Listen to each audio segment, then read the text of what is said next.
It was a Tuesday night when everything cracked open. Not a Friday or a weekend like you'd expect for drama like this. No, it was one of those quiet midweek nights where nothing should have happened. But instead, everything happened. I was sitting at the kitchen table, my phone in one hand, staring at a half-eaten plate of pasta, while my wife, Kelly, was out at another work event. At least that's what she called it. It wasn't the first time she'd thrown that excuse at me. But lately, those work events had started to blur into something different. She'd come home late, her face flushed, dressed like she was hitting some rooftop bar instead of a client dinner. I'd hear her heels clacking against the hardwood at ungodly hours, and then she'd slip into bed without a word. No explanation, no guilt. I knew something was off, but I had no proof, and I'm not the paranoid type. Or at least I wasn't. That night, though, that was different. It was 10 p.m., and the kids were upstairs asleep. I was scrolling through my phone, trying to distract myself from the gnawing pit in my stomach, when Kelly texted me. "Won't be home till late. Don't wait up." There it was. Another dismissive brush off. I didn't reply. I tossed my phone on the table and leaned back in my chair, letting the silence swallow me. And then, like it was fate, my phone buzzed again. A friend of mine, Ben, sent me a screenshot from Instagram. It was a story. My wife's story. She wasn't at a work event. She was at a club. And not just any club. The type of place where you don't go unless you're looking for something you can't find at home. The camera panned over her, smiling, laughing, dancing. Her arm draped around some guy who was definitely not from her office. My stomach dropped, but I wasn't shocked. Not fully. More like disgusted. But I didn't react immediately. I just stared at the screen, trying to process the knot of anger and hurt twisting tighter in my chest. I wanted to confront her, but there was no point in calling. I knew she wouldn't pick up, so I waited. I didn't move. I just sat there, watching the hours tick by as the house stayed quiet, too quiet, like it was holding its breath with me. It wasn't until almost 3 a.m. that I heard the front door creak open. I didn't rush to meet her. Instead, I waited. She was making too much noise, clearly too drunk to even bother being sneaky. I could hear her heels tapping unevenly on the floor, the clatter of her keys as they missed the table. Then she stumbled into the kitchen. And that's when I saw her. My wife. My drunk wife. Wearing a dress that left little to the imagination. Too short, too tight. Like she was someone's fantasy for the night. She didn't even notice me at first. Too busy fumbling with her phone. Grinning like she just had the best night of her life. "Where were you?" I asked, my voice colder than I intended. She blinked, like she was surprised to see me still awake, and then slurred out, "Oh, just out, out." I echoed, pushing my chair back and standing up. "You're dressed like that and you were just out? Where exactly?" She didn't answer. Instead, she let out a half-laugh, half-sigh, brushing past me like I was some inconvenience in her way. I followed her down the hallway, keeping my voice low but sharp. "Kelly, where are the kids?" That stopped her. She froze, then slowly turned to face me, her smile slipping as if she was trying to piece together what I just said. "What do you mean?" she mumbled. "I mean, our kids," I snapped, stepping closer. "They were here when you left. They're not here now." For the first time that night, I saw a flicker of something behind her eyes. Confusion, maybe guilt, or just annoyance. She shrugged. "They're at my mom's. I forgot to tell you." "Forgot," I repeated, my voice rising despite myself. "You forgot to mention that you dropped our kids off somewhere so you could go, what? Get trashed and grind on some random guy at a club?" She rolled her eyes, clearly bored with the conversation already, and turned toward the stairs. "You're overreacting." I could feel my blood boiling now, my fists clenched at my sides. Overreacting? My children were gone. My wife was a drunk mess. And this is what she calls overreacting? Overreacting, I repeated, my voice trembling now, a mix of disbelief and rage. "Our kids are gone, Kelly. You didn't even bother to tell me where they were before you." I motioned to her, up and down, that ridiculous dress, her messy hair, the smudged makeup. She looked like a stranger. "Before you went out like this." She let out this low, dismissive laugh, as if I was the one who had lost my mind.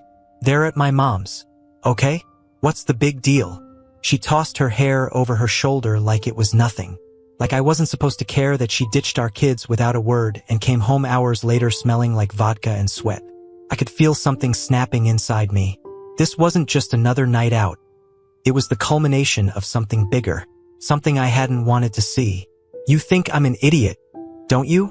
I asked quietly, stepping toward her, and she turned around, narrowing her eyes at me. Do you think I haven't noticed what's been going on? The work events, the late-night girls' nights. I spat the words out. You've been lying to me for months, Kelly.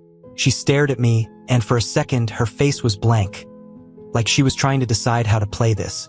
Then she crossed her arms, her tone suddenly shifting to something colder, sharper. Oh, please, you're paranoid. I'm allowed to have a life outside of you, you know? The audacity of her.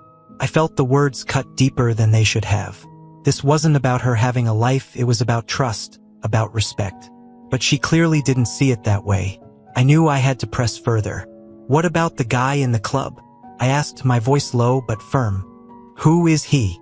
She froze for a fraction of a second. Just a flicker, but it was enough. Enough for me to know I had her cornered. I saw the video, I continued, each word heavy with accusation. Ben sent it to me. You're on Instagram, dancing with some guy like he's more important than coming home to your family. So don't try to feed me some garbage about being at your mom's. Her eyes widened, just for a split second. But then she recovered, her voice sliding into something smug, venomous. So what if I was dancing? Is that a crime now? I had a few drinks and I danced. Big deal. She didn't deny it. Not even a lame attempt to cover her tracks. That's when the truth of it slammed into me. She wasn't even trying to hide it anymore. Who is he, Kelly? I asked again, this time with more edge, pushing back the panic rising in my throat. None of your business, she shot back, eyes hard now. And you know what? I'm tired of this. Tired of you acting like a babysitter. You don't own me. I can do what I want. Her words hung in the air, heavy, cutting. I couldn't believe what I was hearing. We were talking about our marriage, about our kids, and all she could focus on was herself. It wasn't just the betrayal. It was the complete lack of remorse. The disdain in her voice, like I was nothing more than an obstacle to her. So, you're not even going to deny it? I asked, my voice low but shaking with fury. You've been out there, messing around with some guy, lying to me this whole time, and you're not even going to pretend to be sorry? She shrugged, an infuriating, careless shrug, and then smiled, as if she was proud of herself. Sorry for what? For enjoying my life. That was it. That was the moment I knew. There wasn't anything left of the person I thought I knew. The person I married. The mother of my kids.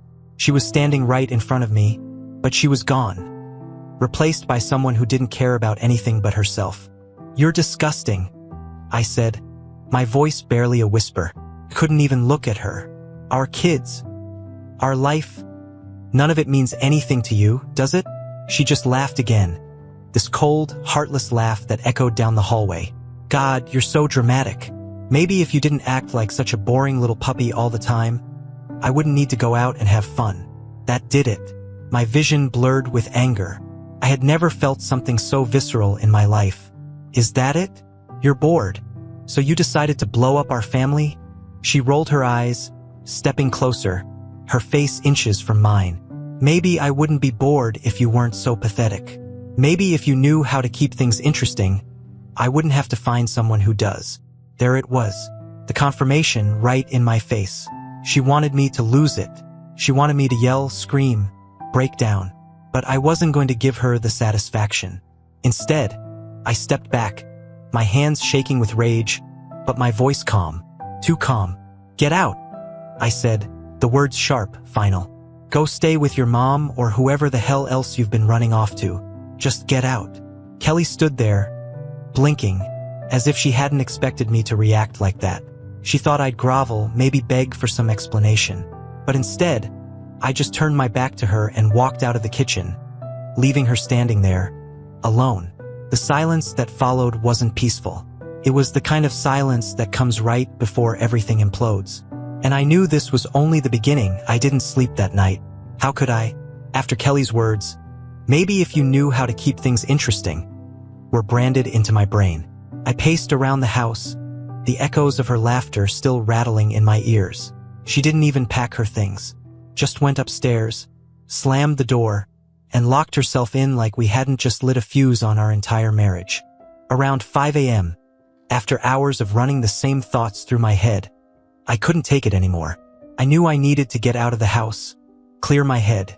I left without waking her up, if she was even asleep, and drove to a nearby diner. It was one of those 24-hour places, the kind of spot you go to when life's too messy to deal with at home.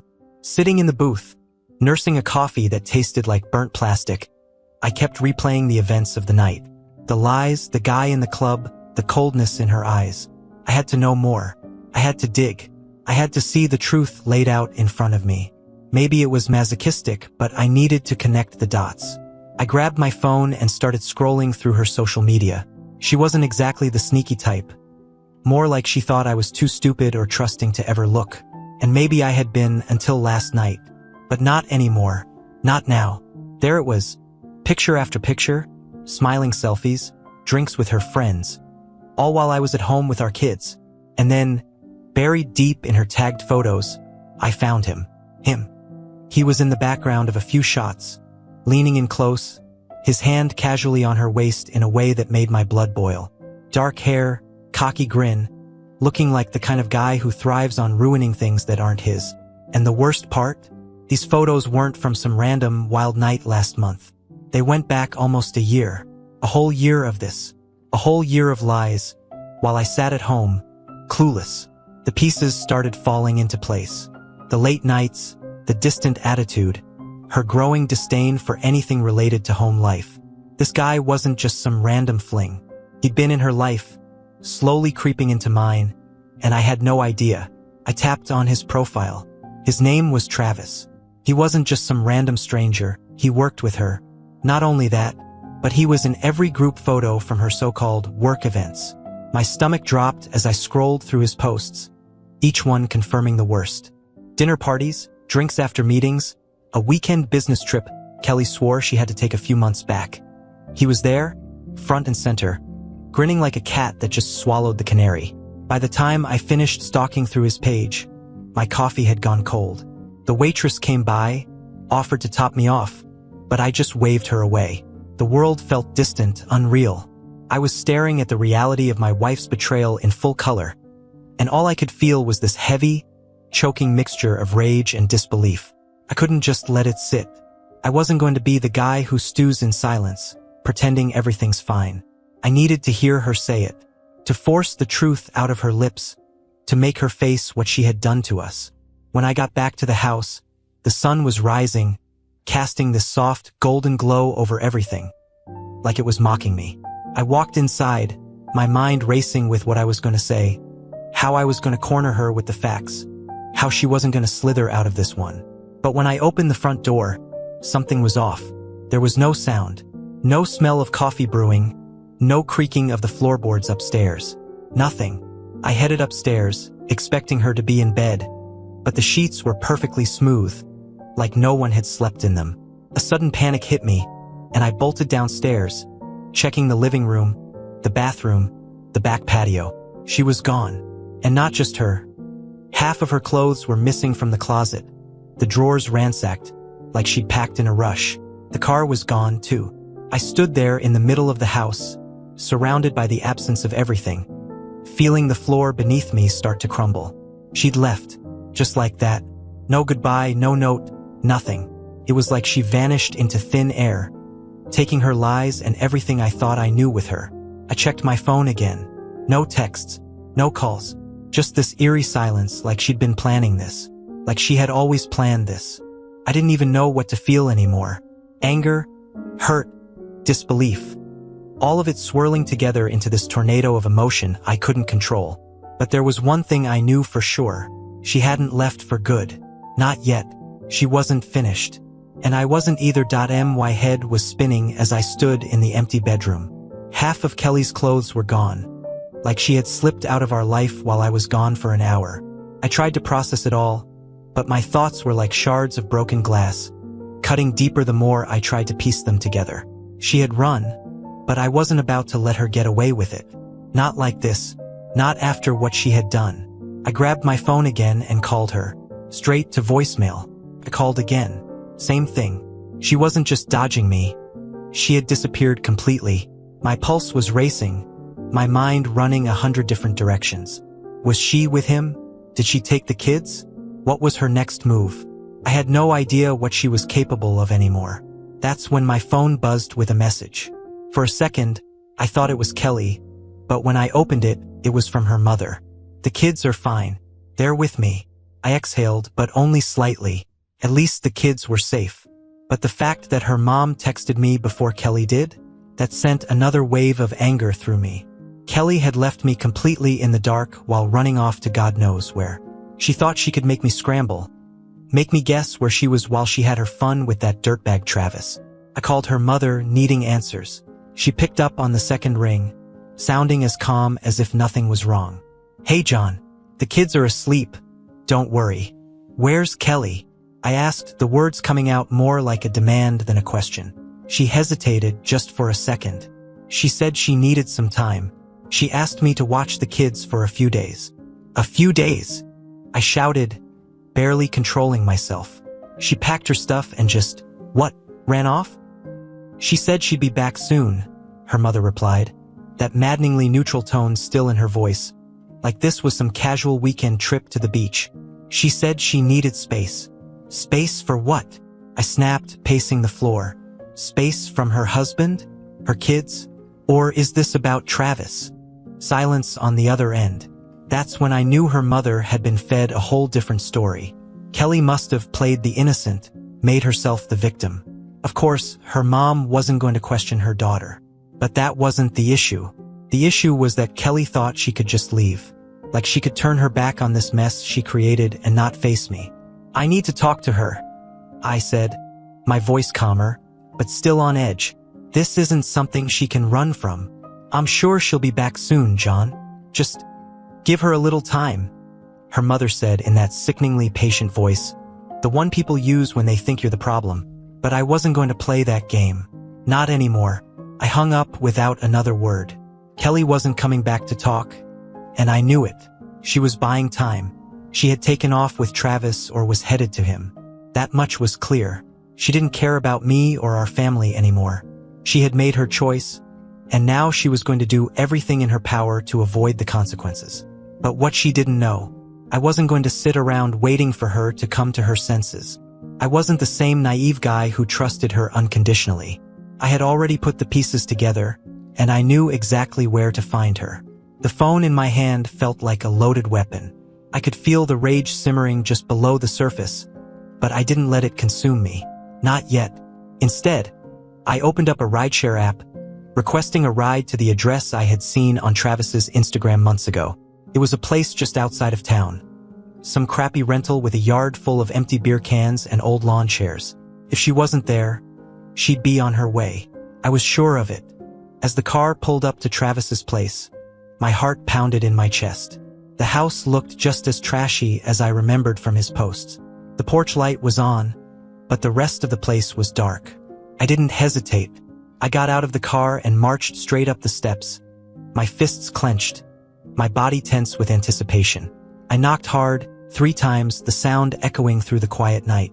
Nothing. No movement inside. I knocked again, louder this time. Still nothing. The air was thick with tension, like everything was building up to this one moment, this one confrontation I had been dreading and needing ever since I saw that damn video. Just as I was about to bang on the door again, I heard a noise. Footsteps. The door creaked open a few inches, and there she was. Kelly. Her hair was a mess. Her makeup smudged from what looked like another wild night. She wasn't dressed in her club clothes anymore.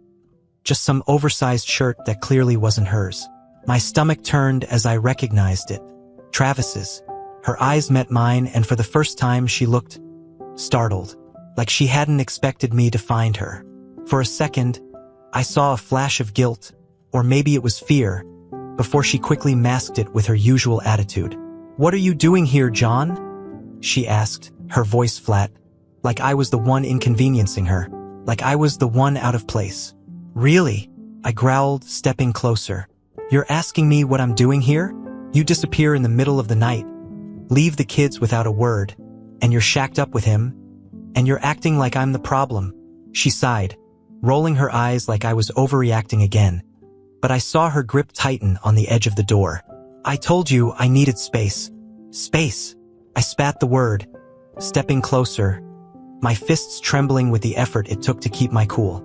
Space from your husband, your kids, everything? So you could come here? She opened her mouth, ready with another excuse, but I cut her off. Don't even try to spin this, I said, my voice low and dangerous. I know about him, about all of this. You're not fooling anyone anymore, Kelly. For a second, she just stood there, staring at me like she was trying to decide whether to fight back or finally tell the truth. The tension between us was thick, hanging in the air like a storm about to break. And then, from somewhere behind her, I heard another noise. A voice. Kelly? Who's at the door?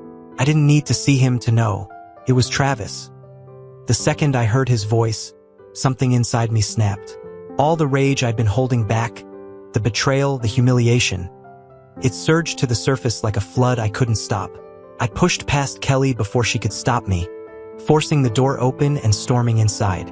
The air in the house reeked of stale alcohol, cheap cologne, and the kind of secrets that rot everything they touch. John, wait. Kelly tried to grab my arm, but I shook her off, my eyes already locked on the figure coming down the hallway. There he was, Travis, barefoot, in nothing but a pair of sweatpants, looking like he'd just rolled out of bed. His eyes widened when he saw me, but not with fear. No, it was something worse. That smug look. The kind of look that said he knew exactly what he had taken from me, and he was enjoying every second of it. John, man, listen, he started, raising his hands like we were about to have a civilized conversation. But I wasn't here to talk. I lunged at him, shoving him hard against the wall, the impact rattling the cheap picture frames hanging there. You think this is a joke? I hissed, my voice barely human, my hands shaking with fury. You think you can just walk into my life, take everything, and there won't be consequences? Kelly screamed behind me, trying to pull me off him, but I was done holding back, done pretending that this was something I could fix with words. Travis was bigger than me, stronger even, but I didn't care.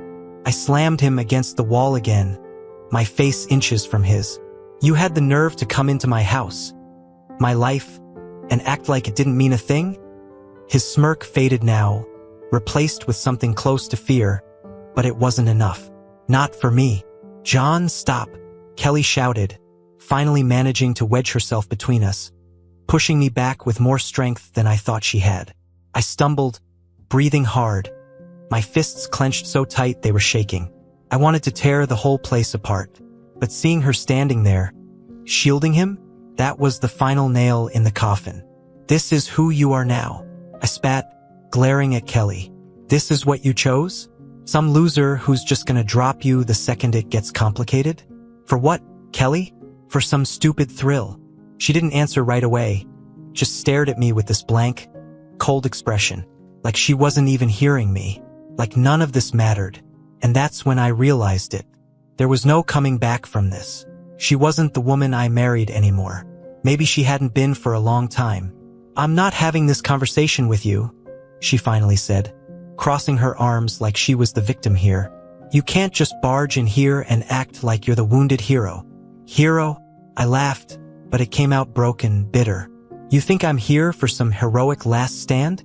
I'm here because you destroyed our family. You tore it apart for this. I motioned at Travis, who was rubbing his shoulder and staring at me like he was debating whether to jump in or run. Kelly narrowed her eyes, her voice dripping with disdain. You think I destroyed our family? You did that, John. You, with your boring little life, always at home, acting like I was supposed to be happy sitting on the couch every night while you played the perfect dad. That's what this is about? I asked, my voice rising. You were bored? So you decided to throw everything away for a little excitement? She smirked, that twisted, bitter smirk that made me feel like I didn't even know the person standing in front of me anymore. I needed more. You wouldn't get it. You needed more? You have 2 kids, A husband who would have done anything for you, and that's not enough. My voice cracked with the weight of it all. You're unbelievable. Oh, don't start with the perfect husband crap, she snapped. You think just because you show up, because you play dad, it's enough? Newsflash, John. I don't owe you happiness. I needed to feel alive, not like a prisoner in this dead-end life. My chest tightened, every word she said driving a knife deeper into me. I'd been there for her. I tried to be everything she needed, and this was how she saw it? Like I was just some obstacle to her freedom? You're disgusting, I whispered, the words slipping out before I could stop them. You're the one who made this life with me. You built it with me, and you're just going to tear it all down because you're not feeling alive? You've got no idea what real life is, do you? She shrugged, completely unfazed, like none of this mattered. I know what I want. I know what I deserve. And it's not this. And that's when I saw it, really saw it. Kelly wasn't just cheating on me. She had been gone long before Travis ever came into the picture.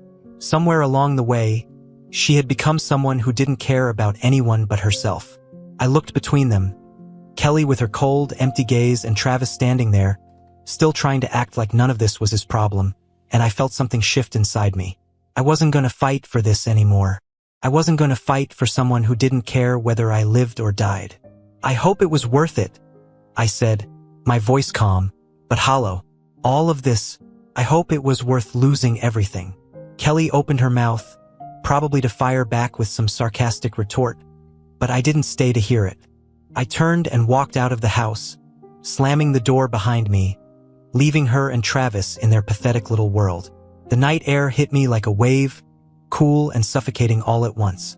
But as I walked away, something heavy started lifting off my chest. It wasn't relief, not yet, but it was the beginning of something else. I wasn't going to fight for Kelly anymore, but I sure as hell was going to fight for myself. I walked away from that house feeling like I'd been gutted. My mind was racing, but there was a strange calm settling over me too, like I had finally accepted the truth. The woman I loved, the woman I had built a life with, wasn't coming back. And as much as it burned, I knew that holding on to her, holding on to what I thought we had, would only destroy me more. By the time I got home, the adrenaline was wearing off, leaving me drained, but my thoughts were sharp. There were still things that mattered, still things worth fighting for, even if my marriage wasn't one of them anymore. My kids, my life outside of her. I wasn't going to let Kelly's selfishness tear everything apart. Not if I could help it. I sat down at the kitchen table, my head in my hands, trying to map out the next step. Kelly might have walked out on our family, but I wasn't about to let her walk all over me when it came to the kids. I had to think ahead now. I had to plan. This was going to get ugly, and I needed to be ready. My phone buzzed, pulling me out of my thoughts. I glanced at the screen, half expecting another infuriating text from Kelly, but it wasn't her. It was my lawyer. I had contacted him earlier, after things had started to feel shaky, just to cover my bases. But now it was clear. I opened the message, already feeling the weight of the upcoming battle. John, we need to meet as soon as possible. I'll draft up a custody plan, but we need to discuss how to approach this strategically. Kelly's actions could work in your favor, but we have to be careful. The words custody plan hit me like a punch to the gut. This wasn't just some nightmare I was going to wake up from. This was real. Kelly had made her choice, and now I had to protect what was left of my family. I had to make sure my kids didn't get caught in the crossfire of her reckless decisions. I replied, setting up a meeting for the next day. But before I could even put my phone down, it buzzed again. This time it was Kelly. We need to talk. That was all she wrote. No apology, no explanation. Just a cold, simple demand. Typical. She wasn't going to offer anything unless it was on her terms. Part of me wanted to ignore her, to leave her hanging the way she had left me hanging for months. But I knew I couldn't avoid her forever. Not with the kids involved. I needed to be the calm one, the rational one, because she sure as hell wasn't going to be. I texted her back. What's there to talk about? You made your choice. She replied almost immediately, which surprised me. Usually, she'd wait, let things simmer just to keep control of the situation. You're not taking the kids from me, John. This isn't going to go how you think. There it was. The real Kelly. She wasn't sorry, wasn't even pretending to be. She was coming out swinging, already focused on the next battle. And now it was clear what this was all about. She knew I was going to fight for custody, and she was gearing up for a war. My fingers hovered over the screen. I wanted to scream at her, to unload all the things I had bottled up. But that wouldn't help. Not now. I had to be smarter. I had to protect myself and the kids from whatever chaos she was going to bring. You walked out on us. You left. You don't get to dictate how this goes. I hit send before I could second-guess myself. This wasn't a negotiation. Kelly didn't get to keep playing her games and expect me to roll over. She was about to see a side of me she hadn't counted on. A side she never thought I had in me. Her response came after a few tense moments. I'm still their mother. You think you're going to cut me out? Good luck with that. I clenched my teeth, trying to stay calm. I knew how this worked. I'd heard enough horror stories from other dads who had been dragged through the mud, painted as the villain just because they wanted to protect their kids. Kelly was going to play that card. She was going to use everything she could to keep control. But I wasn't going to let her. We'll see. That was the last thing I sent her. I wasn't going to get sucked into a back and forth, not over text. This was going to get handled properly. Through the courts, through lawyers. If Kelly thought she could bulldoze me, she was about to get a rude awakening. I stayed up that night, going over everything in my head. The next steps. The possible fallout.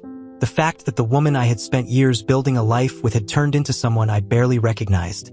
Someone I couldn't trust with anything, let alone our kids. By the morning, I felt hollowed out, but focused. There was no more room for shock or disbelief. Only action. I called my lawyer again, firming up our strategy, setting things in motion. But as I sat down to eat breakfast, my phone buzzed again. This time, it wasn't Kelly. It was Ben, the same friend who had sent me that Instagram video, the same one who had opened my eyes to the truth. Dude, I don't know if you're ready for this, but I think you need to see it. Attached to the message was another screenshot. My heart sank, already knowing it wasn't going to be good. I opened it, bracing myself. It was another picture. Travis and Kelly posted just hours ago. They were together, smiling, looking like they didn't have a care in the world. Like none of this had ever meant anything to them. The caption? Free at last. I stared at it for a long time, the words burning into my brain. They had moved on. No shame. No remorse. Just two selfish people who thought they could walk away without a second thought. But I wasn't about to let that happen. Not without a fight. This wasn't about winning or losing anymore. This was about protecting what was left. Protecting the people who mattered. And if Kelly thought she could just waltz back into our lives whenever she felt like it, she was in for the fight of her life. The picture of Kelly and Travis burned in my mind for hours after I saw it. Free at last. Like they'd both just shrugged off the weight of our life together, the kids, and everything that ever mattered. Like none of it meant anything. I tried to tell myself that I shouldn't be surprised. After everything Kelly had said and done, but seeing her parade around, flaunting it, that hit different. That felt like a personal attack. She wasn't just gone. She was mocking the life we had. But if Kelly thought she could walk away and still have a claim over our family, she was dead wrong. I knew she'd come for the kids, and I had to make sure I was ready when she did. I spent the next few days preparing. I met with my lawyer and laid everything out. I told him about the nights she'd disappeared, the lies, the neglect, the drinking. I wasn't going to let her twist this into some story where she came out looking like the innocent one. I knew she would try. Kelly was always good at that. Playing the victim, making people feel sorry for her. But this time, she had pushed too far. Do you have proof of her behavior? My lawyer asked, tapping his pen on the table. I've got photos, texts, and she's been flaunting it on social media, I said. Plus, her own mom told me she's been leaving the kids with her for days without even asking me. He nodded. Good. Keep everything.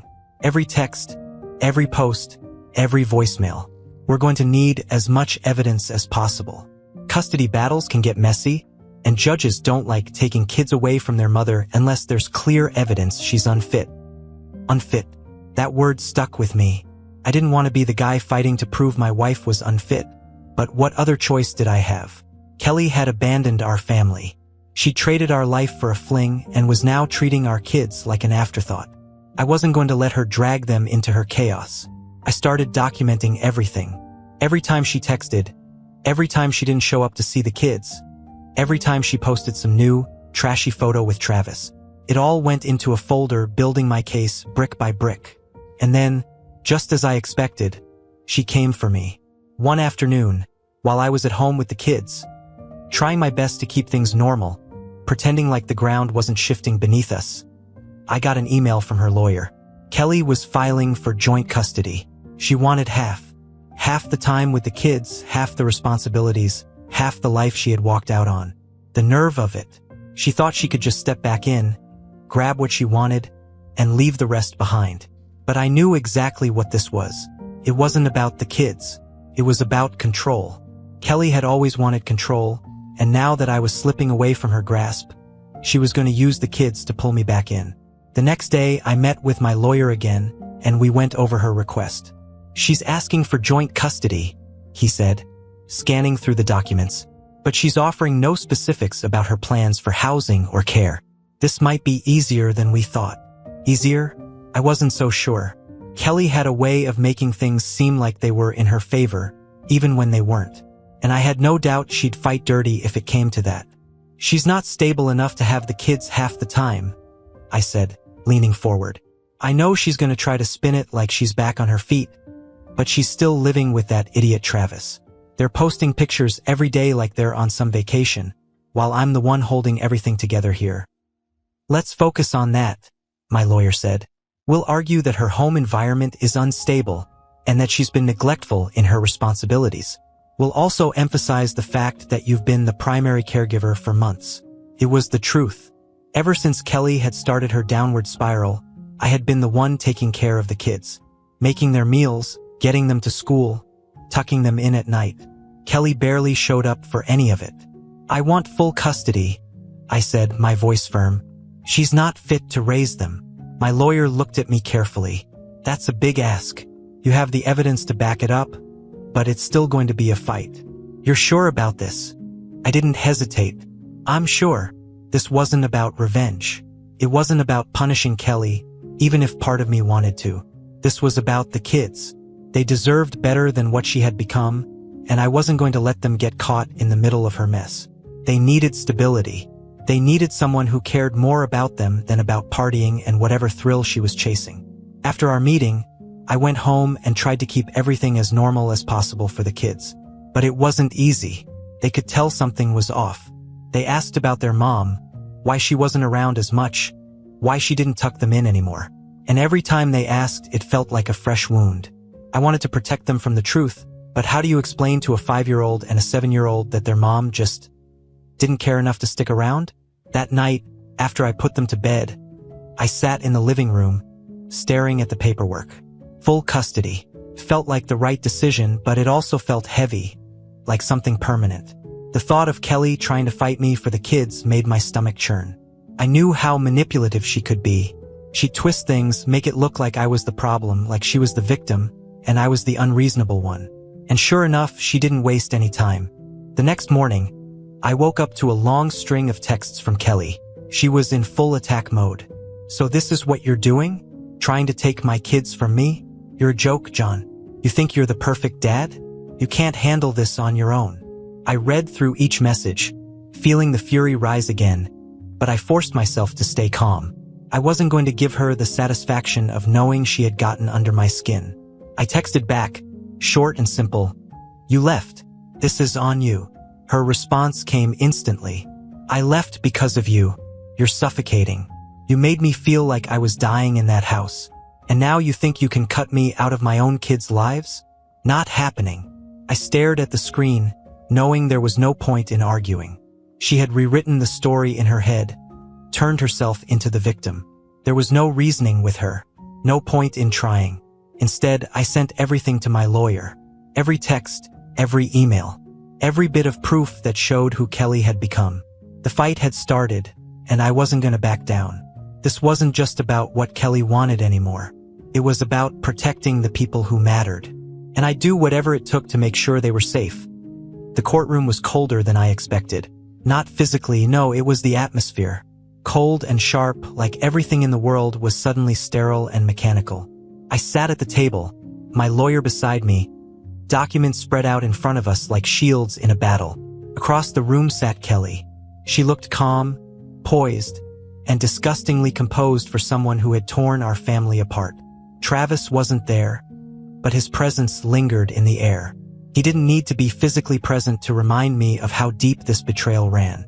Kelly was sitting with her lawyer, whispering and nodding, like she was planning a quick, clean victory. She probably thought this was going to be simple, that she'd walk in, flash that innocent smile, and walk out with the kids, her freedom intact. She still didn't understand what this was, what she had done. The judge called us to order, and just like that, everything became real. No more shouting matches, no more social media jabs. This was it. This was the final fight for my kids, for what mattered. I'd prepared for this moment, but nothing could fully steel me for the way Kelly was about to paint herself. Her lawyer stood first, launching into a well-rehearsed speech about how Kelly had been struggling, how she needed time to find herself after years of feeling trapped in a marriage that stifled her creativity and joy. He made her sound like the victim of a life she never wanted. The words dripped with manipulation. And while Mrs. Dawson acknowledges the difficult time she's gone through, he continued smoothly. She has always been a devoted mother. Despite her personal struggles, she remains fully committed to the well-being of her children and believes joint custody would provide the best balance for them. Kelly gave a small nod, looking every bit the picture of a woman who just needed to be understood. I could see the strategy. They wanted to spin her actions as some kind of emotional rebirth, a temporary lapse in judgment while she rediscovered herself. It made me sick. When it was my lawyer's turn, he didn't waste any time. He laid out everything. The nights Kelly disappeared, the drinking, the neglect, the photos with Travis, the social media posts where she flaunted her new life while I stayed home and took care of our kids. The evidence was undeniable, but as each point was presented, I couldn't help but feel a gnawing doubt. Courts favored mothers. No matter how many facts we threw out, there was still a chance they'd see her as the sympathetic one. Kelly's lawyer tried to fight back, of course. He argued that everyone makes mistakes, that Kelly's actions were part of working through her emotional challenges. He suggested that cutting her out of the kids' lives would be devastating for their relationship with their mother. But then it was my turn to speak. I stood up, heart pounding in my chest. I had prepared for this moment, but standing in front of the judge, it all felt so raw. This wasn't just about facts anymore. This was my chance to tell the truth, to show them who Kelly had really become. "I'm not here to punish Kelly," I started, my voice low but steady. "I'm not here to paint her as a villain. But the truth is, she walked out on us, on her family. She made a choice to leave, to put herself first.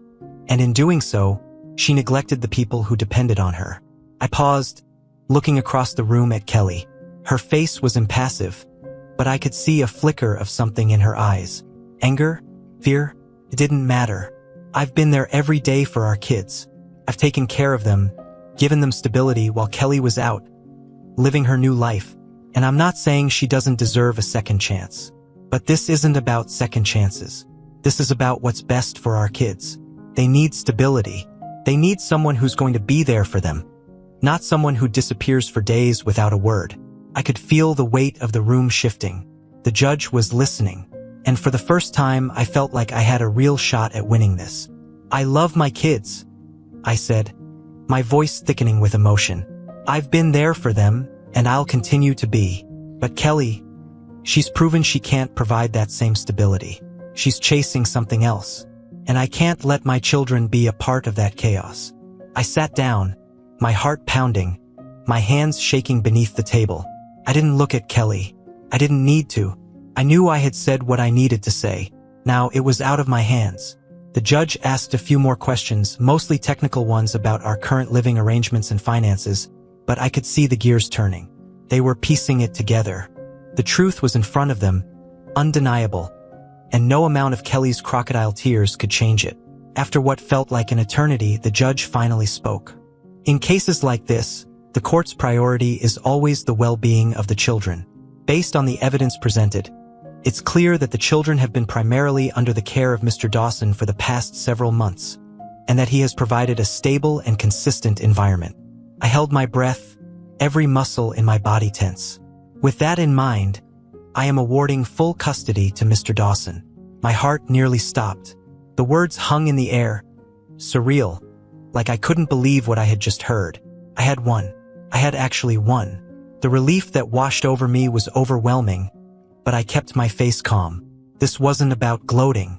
This was about my kids. Kelly shot up from her chair, her face twisted with anger. This isn't fair. You can't just take them from me. Her voice was shrill, and for the first time, her calm facade cracked. The judge didn't flinch. Mrs. Dawson, you'll still have visitation rights, but given the circumstances, full custody will remain with Mr. Dawson. She stared at the judge like she couldn't believe what was happening, like she never thought she'd lose, but she had. I watched as Kelly stormed out of the courtroom, her lawyer scrambling after her. She didn't even look back at me. Part of me expected to feel triumphant, like I had finally won the war, but all I felt was exhausted. I had fought for my kids, and I had won, but the toll it had taken? It was something I'd carry for a long time. As I left the courtroom, I felt the weight lift a little. This wasn't the end of the pain, but it was the beginning of something better. For me and for my kids. And as I drove home, I knew one thing for sure. I would never let Kelly or anyone else tear down what I had fought so hard to protect. The kids were safe now, and in the end, that was all that mattered.